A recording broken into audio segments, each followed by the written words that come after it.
Genesis 18 ESV. And the Lord appeared to him by the oaks of Mamre, and he sat at the door of his tent in the heat of the day. He lifted up his eyes and looked, and behold, 3 men were standing in front of him. When he saw them, he ran from the tent door to meet them, and bowed himself to the earth, and said, O Lord, if I have found favor in your sight, do not pass by your servant. Let a little water be brought, and wash your feet, and rest yourselves under the tree, while I bring a morsel of bread, that you may refresh yourselves. And after that you may pass on, since you have come to your servant. So they said, Do as you have said. And Abraham went quickly into the tent of Sarah and said, Quick, 3 seahs of fine flour, knead it and make cakes.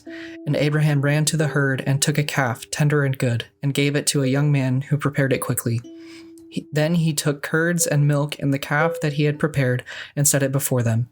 And he stood by them under the tree while they ate. They said to him, Where is Sarah, your wife? And he said, She is in the tent. The Lord said, I will surely return to you about this time next year, and Sarah your wife shall have a son. And Sarah was listening at the tent door behind him. Now Abraham and Sarah were old, advanced in years. The way of women had ceased to be with Sarah. So Sarah laughed to herself, saying, After I am worn out and my Lord is old, shall I have pleasure? The Lord said to Abraham, Why did Sarah laugh and say, Shall I indeed bear a child now that I am old? Is anything too hard for the Lord? At the appointed time I will return to you about this time next year, and Sarah shall have a son. But Sarah denied it, saying, I did not laugh, for she was afraid. He said, No, but you did laugh. Then the men set out from there, and they looked down toward Sodom, and Abraham went with them to set them on their way. The Lord said, Shall I hide from Abraham what I am about to do? Seeing that Abraham shall surely become a great and mighty nation, and all the nations of the earth shall be blessed in him?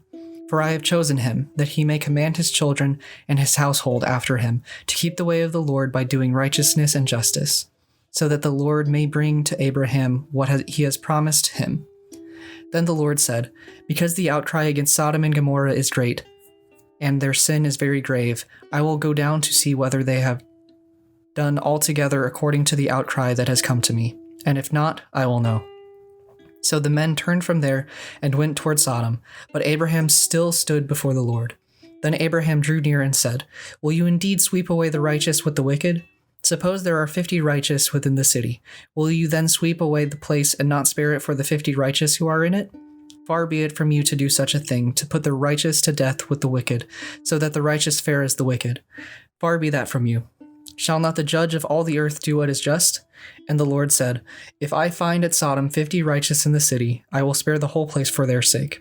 Abraham answered and said, Behold, I have undertaken to speak to the Lord, I who am but dust and ashes. Suppose 5 of the 50 righteous are lacking. Will you destroy the whole city for a lack of 5? And he said, I will not destroy it if I find 45 there. Again he spoke to him and said, Suppose 40 are found there. He answered, For the sake of 40 I will not do it.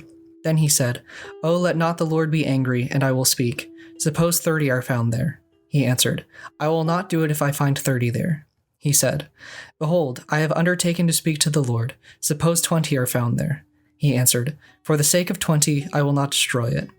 Then he said, Oh, let not the Lord be angry, and I will speak again but this once. Suppose 10 are found there. He answered, For the sake of 10 I will not destroy it. And the Lord went his way when he had finished speaking to Abraham, and Abraham returned to his place. This was Genesis 18 ESV.